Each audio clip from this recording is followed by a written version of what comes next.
Sound Chapter 5 Notes. Formless directors remain hostile to the used or realistic synchronous sound recording. Synchronous sound require a literal continuity. The Frenchman René Clair believed that sound should be used selectively, not indiscriminately. The ear is just as selective of the eye, and sound can be edited the same way images can. Then why bother with live sound at all? The dialogue in sound recording on Live Set My Location usually served as a guide for actors and sound technicians so they can get a better feel for the original situation. The main sound effects guy is called a Foley artist, named after Jack Foley, a pioneer in post-production sound creation. Critics refer to sound that the characters can hear as diegetic, sounds they cannot hear as non-diegetic, and sounds that are in the mind of the characters as meta-diegetic. Diegetic music is sometimes known as source music, where non-diegetic music is referred to as the score. High-pitched sounds are generally straight and produce a sense of tension in the listener, especially if the notes are prolonged. The sound can be unnerving.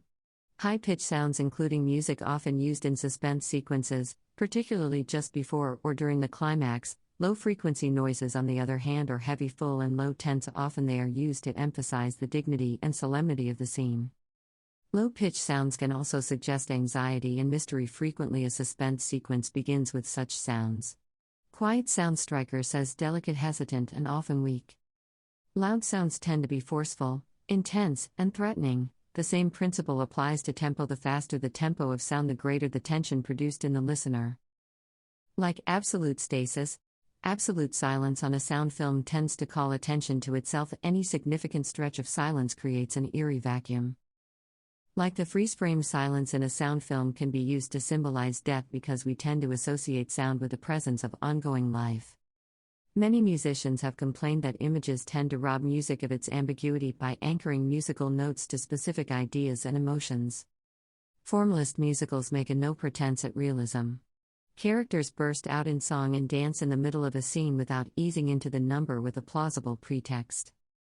In the 1930s, several major studios specialize in a particular type of musical. RKO produced the charming Fred Astaire and Ginger Rogers vehicles such as Top Hat and Shall We Dance. Power Mode specialize in sophisticated continental musicals. Page 217. Warner Brothers Carl Griffin director Busby Berkeley delighted audiences with his proletarian showbiz stories like Gold Digger of 1933. In the 1940s and 1950s, musicals were dominated by MGM, which had the finest musical directors on the contract.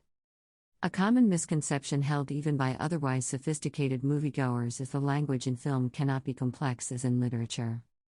The sentence could be delivered with a determined emphasis, but an image of a frightened face can modify the verbal determination or even cancel it out.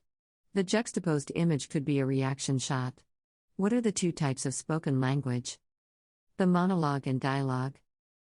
Monologues are often associated with documentaries in which an off-screen narrator provides the audience with factual information accompanying the visuals.